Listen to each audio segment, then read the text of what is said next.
To set corner action for bottom left to decrease the media volume level in Samsung Galaxy S23 Ultra, swipe down the top of the screen and then tap setting icon. Scroll down the screen to find accessibility. Tap accessibility and then tap interaction and dexterity. Scroll down the screen.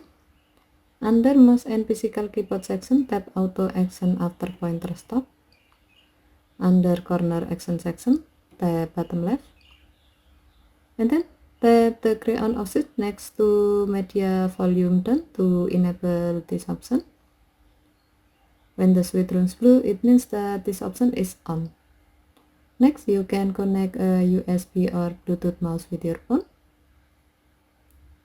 Once done connecting, now you can easily decrease the media volume level by hovering and stopping your mouse pointer on the bottom left corner of the screen.